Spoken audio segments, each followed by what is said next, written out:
வணக்கம். இது உங்க கேஎம்எஸ் இண்டஸ்ட்ரீஸ். இப்போ நெறைய பேர் பார்த்தீங்கன்னா, வீட்ல இருந்தே பிசினஸ் ஸ்டார்ட் பண்ணணுங்கிற ஒரு மோட்டிவேஷன்ல இருக்காங்க. ரொம்ப பாராட்டக்கூடிய விஷயங்க அது. என்ன பார்த்தீங்கன்னா, கேக்கு, பிஸ்கெட்டு, ஸ்நாக்ஸ் ஐட்டம்ஸ் எல்லாமே வந்து வீட்ல இருந்தே பண்றீங்க இல்லைங்களா? ஸோ அதுக்கு வந்து எனக்கு பெரிய பெரிய பட்ஜெட்ல எனக்கு இன்வெஸ்ட் பண்ண முடியாதுங்க மேடம். சின்ன சின்ன டைப்ல மிஷின்ஸ் இருக்கான்னு கேட்குறாங்க. ஸோ அவங்களுக்கு ஏத்த மாரி சின்ன சின்ன பிளான்டரி மிக்சர்ஸ் இருக்கு. சின்னதா நீங்க பண்ணக்கூடிய மிக்சரு, ஸ்நாக்ஸ் ஐட்டம்ஸ்க்கு உண்டான மிஷின்ஸ் எல்லாமே அவைலபிளா இருக்குங்க. ஸோ அதே மாதிரி அது சிறுதானியங்கள் எல்லாம் பவுட்ரு பண்ணணும். இன்றைக்கி சிறுதானியங்கள் பிஸ்கெட்டு ஸ்நாக்ஸ் எல்லாம் பண்ணுறீங்க, அதை பவுட்ரு பண்ணணும் அப்படிங்கிறதுக்கு உண்டான மினி பல்வரைசர் இருக்குது, மசாலா கிரைண்டர்ஸ் இருக்குது. ஸோ அந்த மாதிரி நீங்கள் சின்ன யூனிட்டில் காம்பேக்டாக ரொம்ப லோ இன்வெஸ்ட்மெண்ட்டில் பண்ணணுன்னாலும் தாராளமாக நம்மக்கிட்ட மிஷின்ஸ் அவைலபிளாக இருக்குங்க.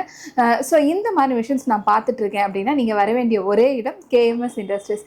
ஸோ நம்ம கோயம்புத்தூரில் ரயில்வே ஸ்டேஷன் பக்கத்தில் கலெக்டர் ஆஃபீஸ் கிட்ட லொக்கேட் ஆகிருக்கு. நேரடியாக வந்து பார்க்கலாம். இல்லை அப்படின்னா தாராளமாக வாட்ஸ்அப்பில் உங்களோட என்கொயரிஸை நீங்கள் சேட் பண்ணுங்கள். நாங்கள் அதுக்குண்டான பதில் கொடுப்போம். தேங்க்யூ.